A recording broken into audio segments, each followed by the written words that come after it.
So ito nga guys, ito kita niyo naman sa video na to, di ko alam ang ginagawa ko dito, joke lang. So ito nga, bumili ako ng laptop ba yan? Laptop, bumili ako ng laptop. Bumili ako ng MacBook Air ko kasi yung luma kong laptop kasi napakabagal na. So kita mo dito, inis ka ni ate, ni ma'am pala.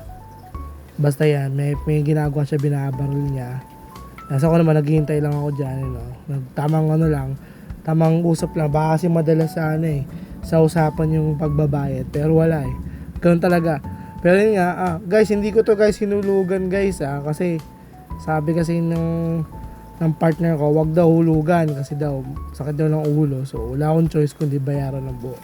Pero nagmamakawa ako sa kanya, pero dito kita nyo naman, nabayaran ko na ngayon, check ko yung device. Inikot-ikot ko pa, inosente ako bago lang kasi sa akin to matagal na kasi akong anak ng Windows Ngayon, gagamit ako ng Apple.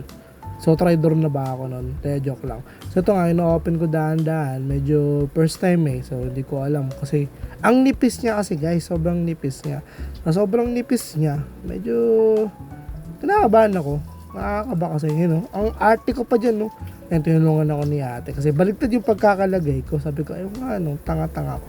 Pero ito nga, binaligtad ko pa nga, titingnan ko pala kasi nga, sabi daw kasi ni ate, check ko daw baka may damages, pero wala naman, kita mo naman, open ko na, ito yung mata ko kumikinang, diba, ganda. Ngayon, habang ina-adjust ko pa yan, kasi gusto ko malaman kung gaano kaganda yung, tinanggal ko pa yung yung parang protection niya sa screen, pero yun nga, napaka linis, napakaganda, kulay black pala yan, yung binili ko, black yan. Hindi pala black, midnight blue pala, sorry. Alam ko si black malabo mata ko Pero yun nga, kita mo naman, check ko pa yung mga other cheche-bureche dyan, ito yung battery. Kompleto naman siya, kompleto yan, testing ko. Ngayon, pupunta dyan yung partner ko para ipakita sa inyo kung gaano kaganda. Yan, ganda ng view. Pero wait lang, adjust namin yan. Kasi meron kasi sila nakaharang na foreigner.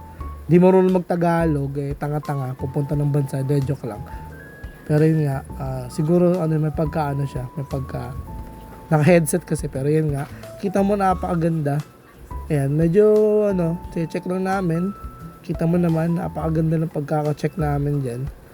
Ayan, tamang testing lang. Pero di ko siya setup kasi nga, gusto ko lang makita. Pero yun nga, abang biniview ko siya, kinakausap ako ni ate, ganto. Ayan, kita nyo naman, okay naman yung device. Maliit lang siya guys, pero okay na okay sa pang work. Kinagamit ko na nga siya ngayon, pero napaka-solid. Yun lang, sana magustuhan din yung video ko na to. At sa mga gustong bumili nito, bumili na po kayo, napaka-angas.